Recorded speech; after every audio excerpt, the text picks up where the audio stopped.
Hello, fellow risk takers, and welcome to my worst investment ever. Stories of loss to keep you winning. In our community, we know that to win in investing, you must take risk, but to win big, you've got to reduce it. And I bet you're exposed to investment risk right now. To reduce it, go to myworstinvestmentever.com and download the risk reduction checklist I've made specifically for you, based on the lessons I've learned from all of my guests. Fellow risk takers, this is your worst podcast host, Andrew Stotts from A Stotts Academy, and I'm here with featured guest, Tyron Giuliani. Tyron, are you ready to rock? I am. I'm excited, man, to embarrass myself.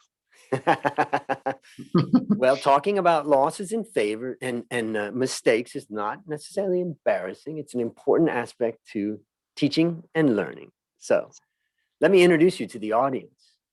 Tyron is an Australian entrepreneur, but after being injured and suffering a permanent disability while in the Australian Army, he left Australia on a whim and moved to Tokyo, Japan. He had one suitcase, no friends, no family, and no Japanese language skills at all. Fast forward 22 years and he's still there. Speaks Japanese like a 3-year-old, but has founded, and partnered in 3 7- to 8-figure businesses. He started his first business servicing weddings as an ordained minister. And that business provides wedding dresses now to over 420 weddings a month. Then he also works with 67 Fortune 500 companies to build their management teams in Asia. He also hosted Vice President Al Gore in Japan after winning his Nobel Prize, to opening a K-pop event space in Tokyo.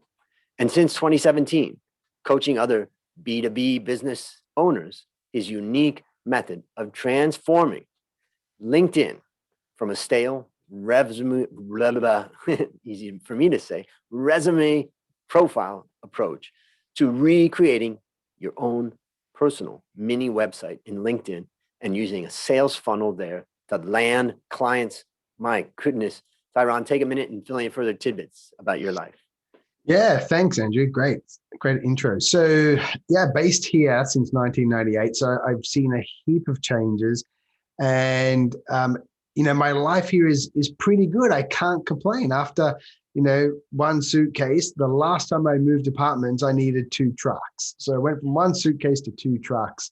My Japanese is at a 3-year-old level, and the reason I know that is because my 3-year-old speaks better Japanese than I do. So I know that. And I still, to this day, 22 years later, I still don't like sushi. So I'm a one of those foreigners here that maybe on the outside you can look at and think, well, doesn't like sushi, doesn't speak Japanese. What does he do there, and why is he still there? It's because I love the place, and I've just fell in love with the people. I fell in love with the society. And the country has just offered so much opportunity to me that in times of trouble that we see now around the world and uncertainty, being in a society where they respect one another so much, it's just a great place to live. So, I'm going to be permanent here. At least, it'll be 6 months a year for the rest of my life. I'll definitely be out of Japan. So yeah, it's the context to why I'm still here, I guess.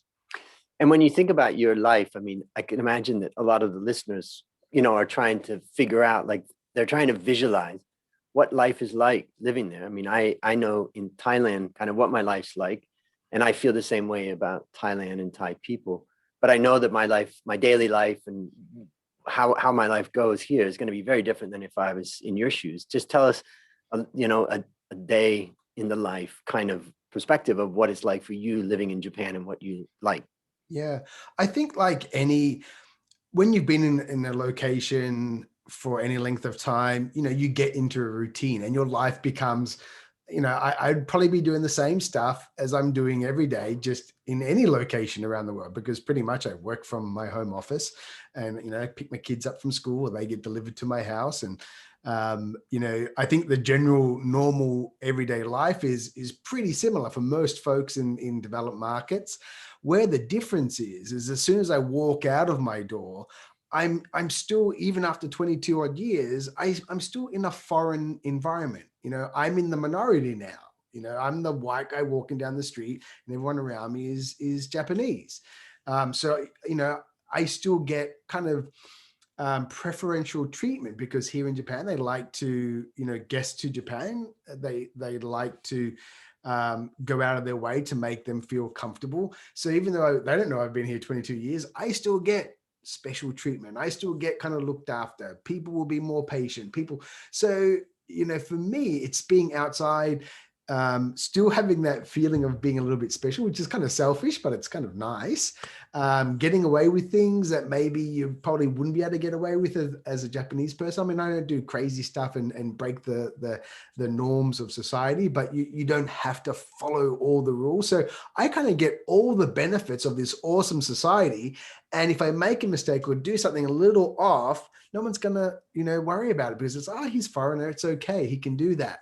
So that's my everyday. And you know, even after 22 years, I'm still learning something new every day, because how I see myself now is I'm like a 22-year-old Japanese person, right? So just like someone who's 22, you've still got so much to learn in your life. Well, I'm at the same stage. I'm learning the, you know, nursery rhymes now in Japanese, and I'm learning stories that, you know, my wife's telling my kids that I probably should have learned when I was 16 in Japan, and you know, now I'm learning at 22 in Japan. So you know, that's the layer that I really love, is that I'm constantly learning something new every single day. So there's always that fresh experience of, oh, I didn't know that. Oh, that's different.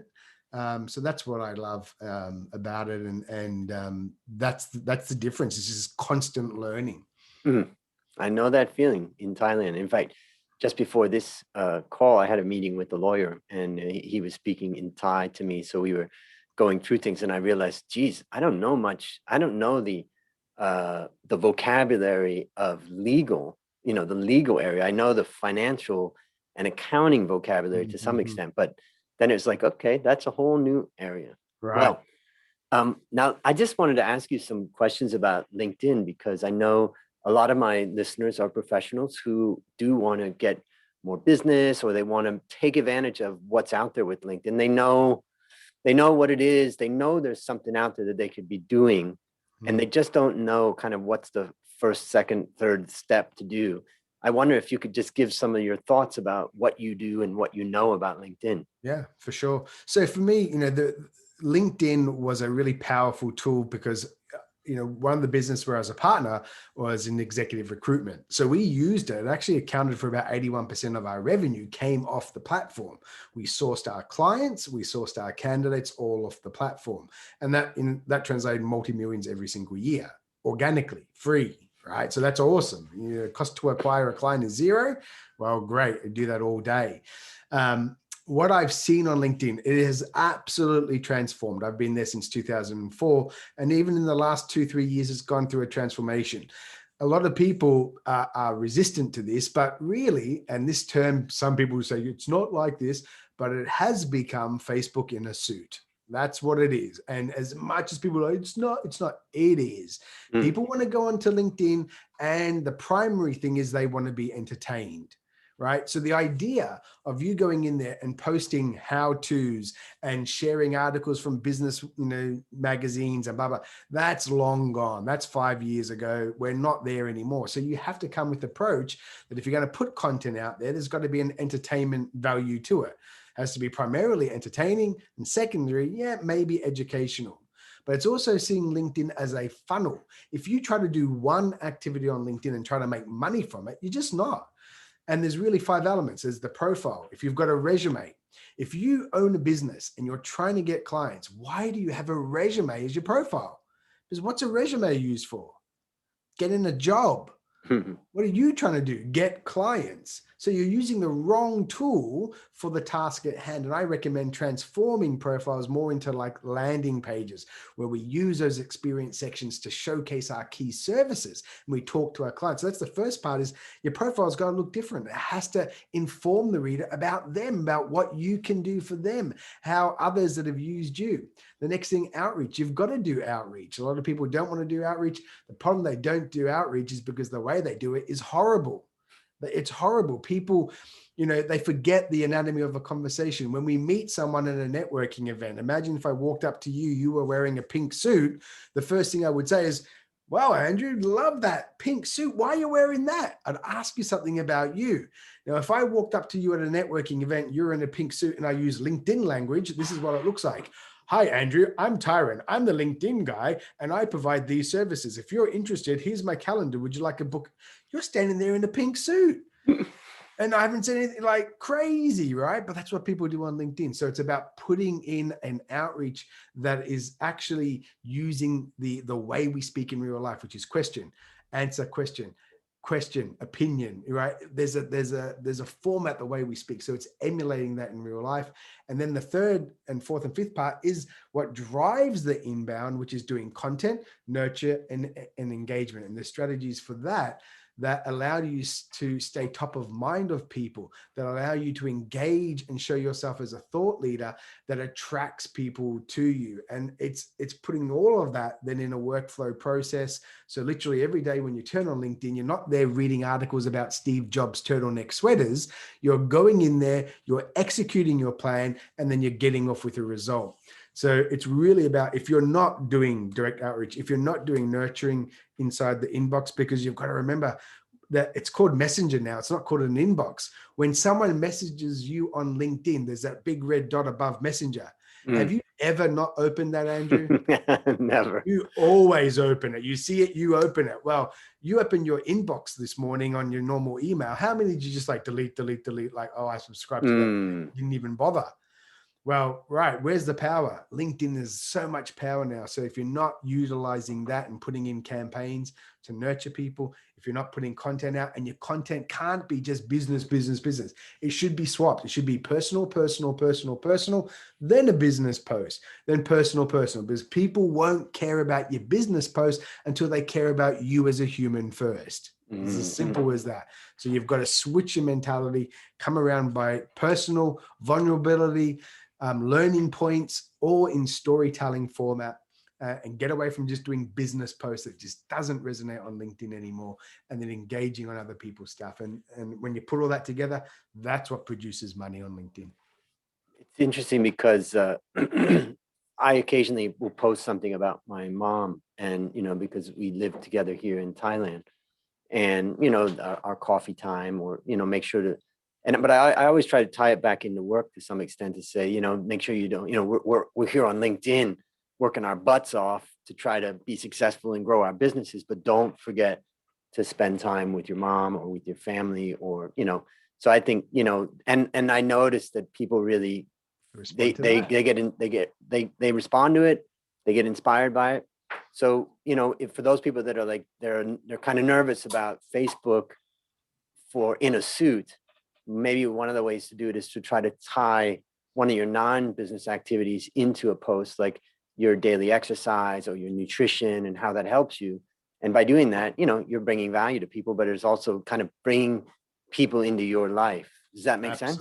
Absolutely. You will find, and I have a tool that analyzes all my personal LinkedIn, and then I can see the engagement levels. It is the personal posts that win out 5x, 10x on business posts. It just is. Yeah.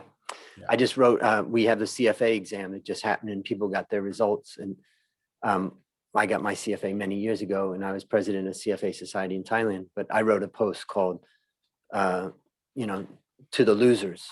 And I talked about how I didn't pass the first time, and, and that it's about the perseverance and all that. And I know that definitely got a lot of inspiration. I know there's a lot of people that didn't pass the exam, and they were looking for something like that because they couldn't go out and say, I failed.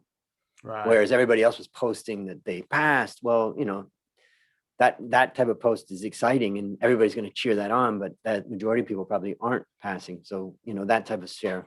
Let me just ask you one question for those listeners that say, I think I really need some help on LinkedIn.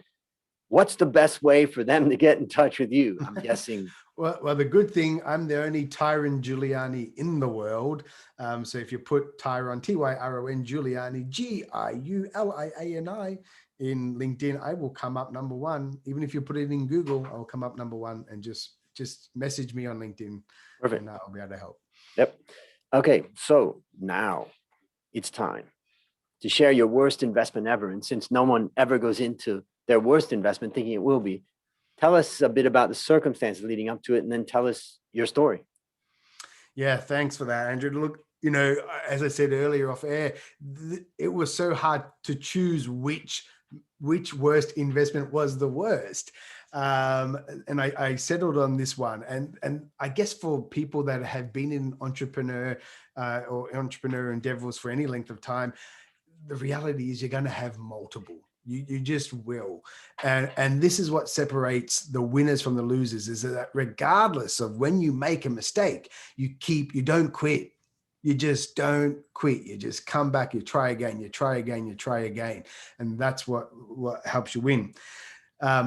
My biggest or worst investment ever, and it's a first just by a little bit of my second worst investment, really came down to a couple of things. And it's all connected to all my life in Japan, which is really interesting. So when I first ever came to Japan, the first thing I was doing was teaching English. So I got out of the army as an army officer. I came here just on a whim, just to like get out of being disabled and all the rubbish that was surrounding it. And I got a job from Australia to teach English here in Japan. As soon as I got here, I realized the potential and how much money was here and how many people were here. 30 million people in one city, the population of Australia, all in one place. I'm like, there's so much money. What am I doing? And I met a guy who was a CFO of a very, very famous Italian luxury brand company. I won't say their name, but they're black color and might rhyme with Rada. And I met the CFO, and he became a good friend. And fast forward many years, I was a partner in a recruitment firm, and we got in contact again with him. And he was then the CFO of Virgin Cinemas here. And there was a really interesting time in Japan. Cinemas in Japan were really old school. Really, it was a horrible industry, actually. And the cinemas were yucky and just not good at all. And this guy, who was the president of Virgin Cinema, created the cinemas in Japan, like brought Virgin Cinema and recreated and did a fantastic job and did an exit, was friends with Richard Branson and was quite a well-known guy. So my CFO was the right-hand man for the CEO of that. So a few years later, I get a call from my CFO mate, and he's like, "Oh, Tyron, got an investment opportunity." I'm like, cool, because I'd been making some good money as a recruiter and I was feeling pretty good about myself. And this is one of the lessons we'll talk about, but ego was a big thing for me. And I was feeling like the big man. I was late 20s and I'd made, over $1 million in recruiting. So I was like, whoa, I'm this, I'm that.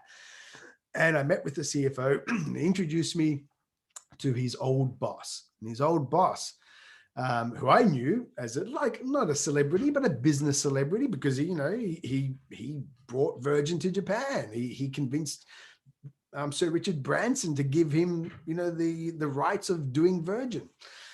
And I met with him, and he had an investment opportunity. He had partnered up with an Emmy Award-winning creative director who was also I had already known of, because he had sold a company and exited for about 40 million or so. To one of the big advertising agencies. And I was a recruiter for the advertising industry. So I'm like, cool, this is a new company, and it was a nutraceuticals company, So I thought, this is a kind of up and coming area. It's pretty good. This is about 2007 or so, right? I'm like, this is pretty good. And they're like, we're starting a nutraceutical company and we're going to make it a $300 million company. That is our goal. We want to get to $300 million. We're going to be worldwide. We're going to be blah, blah, blah.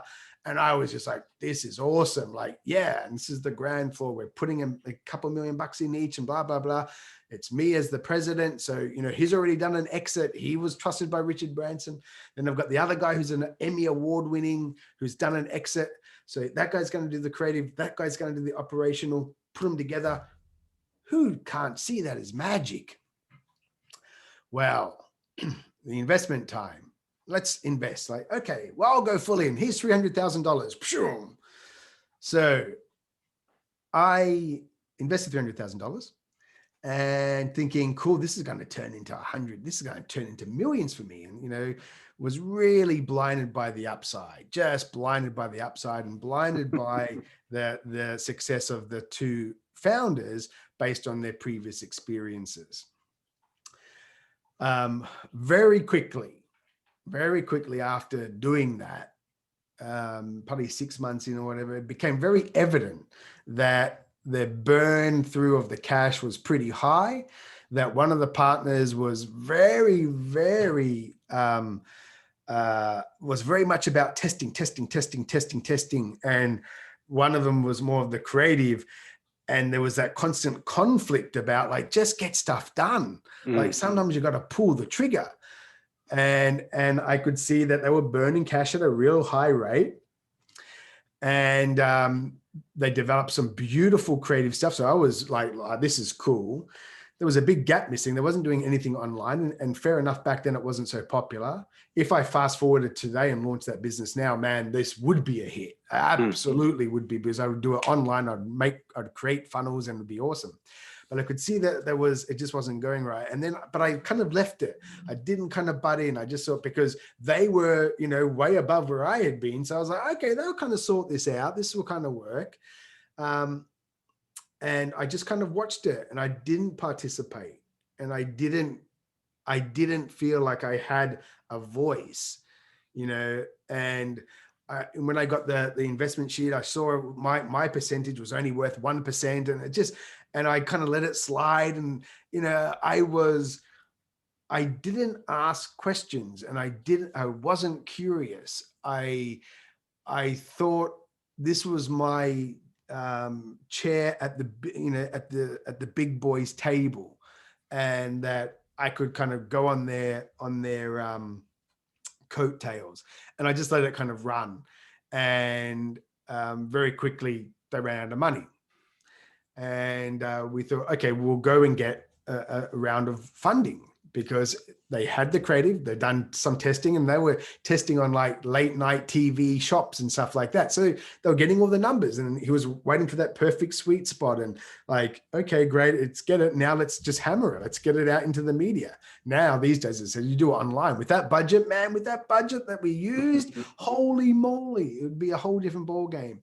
But they ran out. Well, the problem is, when we started going for money and we were looking at other companies to invest in, and there was interest, global financial crisis hit. So it was a perfect storm of all the testing and all the prep, getting ready to get ready was done. And then all the cash dried up, all the investment dried up. The partners could not work together. As much as they were friends at the start, by the end, they just could not work together, and they just closed. They just ceased operation. And there I was with $300,000, now worth zero. And it was a kick in the guts. And of course I was embarrassed by it. And, you know, I didn't tell my wife about it, probably like 3 years after. So I carried it as well, because then she asked, oh, didn't you invest like that, $200,000? You know, lucky I had other money, but it's still a nice chunk. And then, like, because she had given me $100,000 to invest in some other stuff, and I'd taken that and put it in that as well. So she's like, where is it? I'm like, well, it's gone. And she's like, huh? But bless her cotton socks, she just said, well, look, you were doing it because, you know, what you knew, what you were trying to do was for the betterment of the family. So, you know, this happened. But at the end of the day, there's a lot of fault on me, because at the same time, it was an untested, unproven, you know, I bought into a concept. I bought into an idea, which I never would do again. If I put that same money in Amazon stock back then, you know how much it would be worth today? $19 million. Wow. $19 million. And instead I got goose eggs. And so yeah, can you remember like the day that you realized you'd lost it all? Yeah, I can. Because it came via. I was getting these emails back and forth, and I started to question stuff. I'm like, okay, what's happening? And like, it was very ambiguous kind of messages back. And then I just, hey, all right, let's call it out. What, are you running it or have you stopped? What is the deal? Just yes or no. Literally, it came down to a yes or no, and it was like, yes, you're right, we've stopped. And like, Boom. and one of the partners said, look, I'll try to make you whole again, which I thought he would, and he didn't in the end. The main one, who I had so much trust in, just like abandoned all responsibility. And fair enough, it's a company. It was, you invest.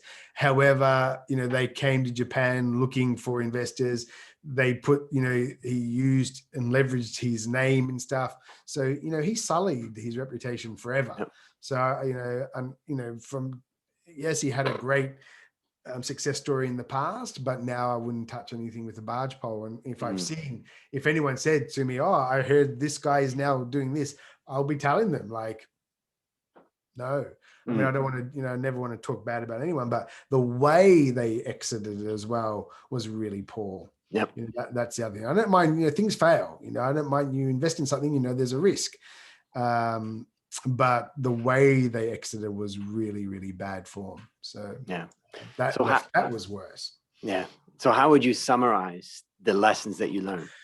First thing, ego. My ego dominant. I wanted to be the big man. Like, here's $300,000. That's nothing to me. Sure, here you are. So I was showing off in front of my CFO mate, because he was investing as well, but he could only get 100,000. So I went big, like, well, I got 300,000 to invest. So it was truly ego. And back then, the money, it seemed like it wasn't going to stop.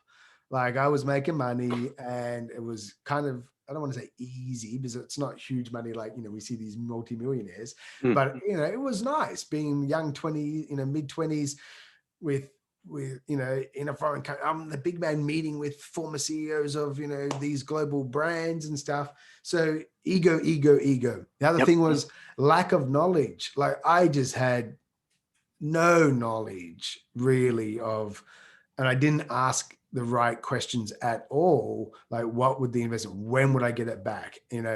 What does this investment represent in your business? I mean, it was just looking back on it, was such a lack of questioning, such a lack of knowledge about investing in a private company and understanding early stage companies and where they are. So anyone that is listening who is a young person looking at their first investment, unless you truly know what you're doing, but you don't have to be the practitioner, but know the questions, have another person's eyes look at it, have a second, third set of eyes, fourth set of eyes. Like, I had my mate who was a CFO of a famous brand, but even he was like probably, because I was his former boss and everything, he's feeling, and this boss was a younger hotshot. I think we both were like blown away. Oh, we have this opportunity. So I didn't do that. I didn't have a second. I didn't have anyone connected to the deal. I mean, I didn't have anyone not connected to the deal. Check it out. Yep. Okay. And I should have done that. So ego, lack of knowledge, lack of curiosity, that's resulted in what happened. So let me summarize what I took away from it. First of all, after interviewing so many people, I've come up with 6 common mistakes. And I would say 2 of them probably were at play here. First one is failed to do their own research. So there's a lot to look into before you give anybody any money. And the second one I would say is probably misplaced trust. And that leads me into kind of some of the other things that I took away. Basically, it's the inner circle concept. Once you get some money, big people ask you, hey, you should come on in on this or whatever. And you get this inner circle concept, like I'm being invited into the inner circle. And then you said blinded by the upside, which makes me think about, that's exactly what happens. You get blinded by that inner circle, by the upside, and you think, this is the way it works. Now I'm here. But what I would say is that never just, basically look at everybody and everything equally. Don't trust any situation with your money. Feel free to ask questions and have a right to ask questions. I think that's a next point that I would make is that, when it comes to our money and our life, we have a right to ask questions. And if we're going to invest in something, we absolutely have the right. In fact, in the world of finance, CFA Institute has come up with 10 investor rights. And one of them is that you have a right to ask for detail about what the investment is. And you have a right to a good answer. If you don't get it, you have a right to ask again. The last thing I would say is that also, failure in business is not illegal. Now, there are some countries where it's getting close. Italy, as an example, I've had some guests on that have talked about that, failure in business can be very devastating in some countries. But generally, what is illegal is fraud. So if you find yourself in a situation where your business is falling apart and you've got to exit it, make sure that you don't do fraud. Be honest with the situation.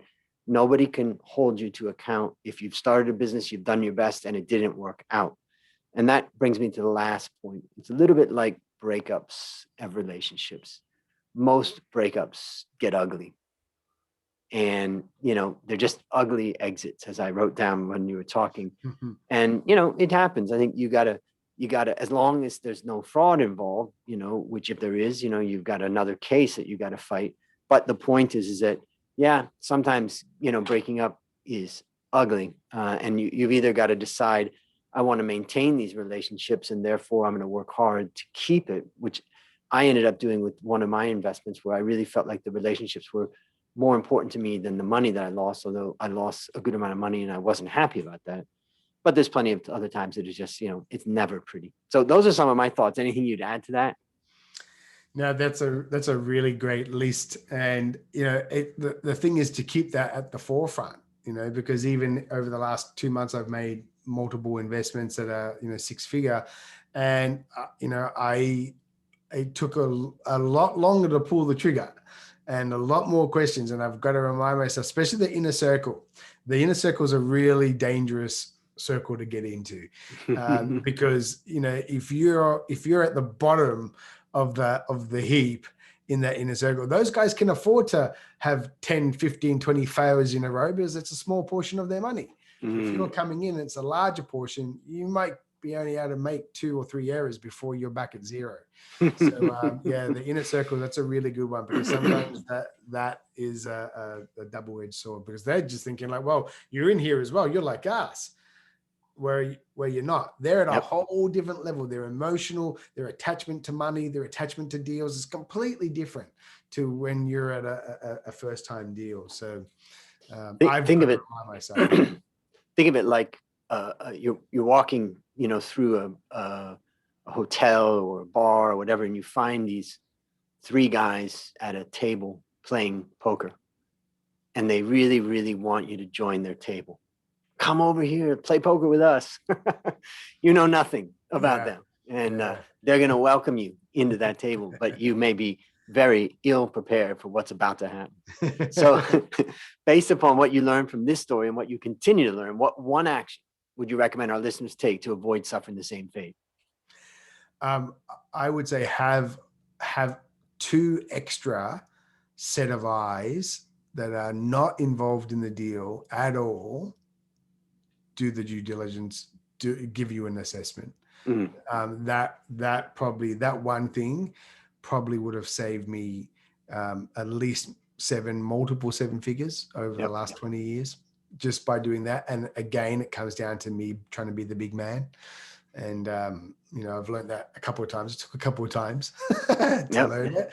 But that one thing, just 2 independent people that aren't attached to it and that have powerful. Some nows, Powerful. It just helps. Great advice. So for the listeners out there, if you're getting into something, you think it's great, stop, find 2 other sets of eyes to look at it who are independent, thoughtful people, sit down with them, go through it, and try to pick it apart. All right. Last question. What's your number 1 goal for the next 12 months? next 12 months, I'm really excited for the next 12 months because, I've gone through a stage where I've been growing, and then I kind of plateaued out for the last couple of years where I've just been comfortable. I've been making money and I've been comfortable. And then I met a couple of new people that are really there at the next level. And I was thinking, what am I doing just being comfortable now? I'm only 46. I know some young people might think that's old, but when you're 46, you don't feel 46. You feel like 26. So I'm learning more about investments, funny enough, but business buying. I'm looking at doing some roll-ups in the USA within the staffing industry. So IT staffing, I've made some connections, and my mission over this year is to bring 3 to 5 staffing agencies together, consolidate them, make it better, and then sell it a year and a half, 2 years out for a nice figure. So that is my goal for the next year. And I've hired 2 mentors for it. I've partnered with 3 other people who've experienced in it. So I'm stacking this one all in my favor as much as possible before I even pull the trigger. So this one really, I'm looking at all the bases I'm trying to cover. But that's my goal for the year. Yeah. Exciting. Can't wait to talk in a year. Yeah. It'll be awesome. All right, listeners, there you have it. Another story of loss to keep you winning. Remember to reduce risk in your life by going to myworstinvestmentever.com right now and downloading your risk reduction checklist that I've created from all of the interviews I've done. See how you measure up. As we conclude, Tyron, I want to thank you again for coming on the show. And on behalf of A Stotts Academy, I hereby award you alumni status for turning your worst investment ever into your best teaching moment. Do you have any parting words for the audience? Yeah, look, set aside your ego. Any deal, it's the old adage, if it looks too good to be true, it's probably not. And always get someone to look over stuff for you. That's just money there for you. So beautiful advice. And that's a wrap on another great story to help us create, grow, and protect our wealth. Fellow risk takers, this is your worst podcast host, Andrew Stotts, saying, I'll see you on the upside.